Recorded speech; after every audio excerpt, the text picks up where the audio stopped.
కంగనా రనౌత్ నటించి దర్శకత్వం వహించిన సినిమా ఎమర్జెన్సీ. ఈ సినిమా ఇప్పటికే చాలాసార్లు వాయిదా పడగా తాజాగా మరోసారి వారం రోజుల వెనక్కి వెళ్ళింది.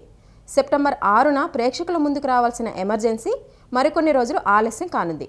ఈ సినిమాపై సెన్సార్ బోర్డు కొన్ని అభ్యంతరాలు చెప్పినట్టు తెలుస్తోంది. అయితే సెన్సార్ బోర్డు అభ్యంతరాలపై కంగనా రియాక్ట్ అయ్యారు.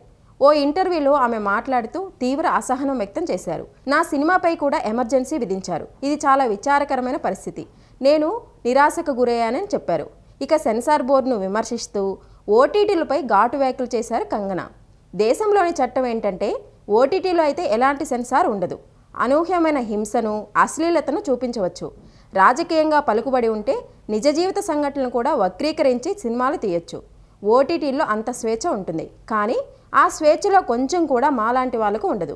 అందుకే భారతదేశ సమగ్రత, ఐక్యత చుట్టూ తిరిగే చిత్రాలను తీయడానికి మాకు అనుమతి ఉండదు.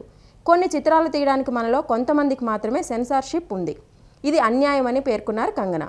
తాను ఆత్మగౌరవంతో ఈ చిత్రాన్ని నిర్మించినట్టు తెలిపారు. సెన్సార్ బోర్డు సర్టిఫికేట్ ఇవ్వకపోతే తాను కోర్టులో పోరాడడానికైనా సిద్ధమేనన్నారు.